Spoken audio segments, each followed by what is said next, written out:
This presentation will focus on warfarin. This will show you the warfarin, how it was found, and the side effects. There will be some blood on the presentations, but this is what happened and needs to be fully disclosed. This is the drug, a dangerous drug. Black box warning from the FDA, highest warning they give, and he's receiving it. Doctor never prescribed it. I took care of his meds. Father didn't know he was receiving it. Morning of the 16th, 2020, my father's aide finds plastic glove, cup inside, with a warfarin down deep in my father's garbage pail. Should there be an investigation about this? My father is bruising terribly, and we find a warfarin. I report it. I showed people. As a consequence of this, Adult Protection Services came up, and I was a target of an investigation for physically abusing my father. There is something wrong with that. So here's the first example. Pictures on the left. That's my father. It was much worse at times. Look on the right. Took those off the internet, consistent with warfarin. And it wasn't hard finding these photos. And it was obvious he was on this drug. This is the morning when he wakes up. There's blood on the sheets. He's bleeding out of his elbow. He's bleeding out of his mouth. Look at his eyes. He's drugged. And I can't stop it.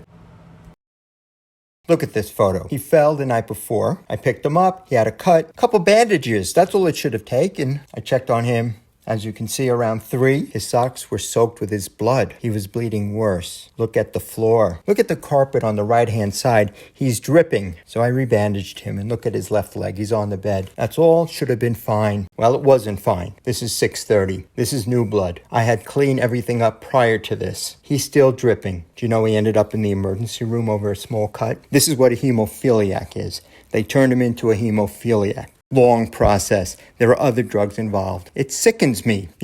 This reminds me. It's like they were performing a medical experiment on him. And I'm going to say this. If I told you the Nazis were giving people blood thinners, cutting them to see how they could bandage such wounds, would you be surprised? And what's particularly abhorrent is that I have a Rosenberg, an Eisenberg, a Silver, a Kanfer. And I'm a Silver, so I can fucking say it. But it's sick.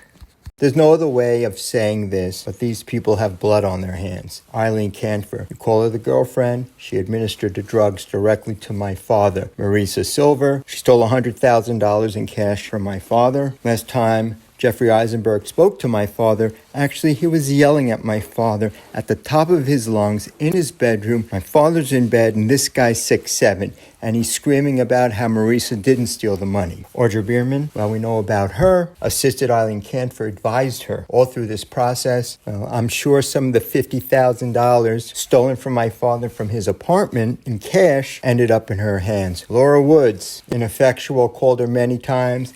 Nothing happened there. Karen Minto and Sue Ann Phillips. The 2 times they cared about anything was when I was being investigated. First time for physically abusing my father, and the second time for being mentally unstable. And both times coincidentally happened when I found the warfarin and I found the Flomax. And I will discuss the Flomax at another time. And I almost forgot Joseph Rosenberg. A liar, a scammer, immoral, an accessory, should be put in jail.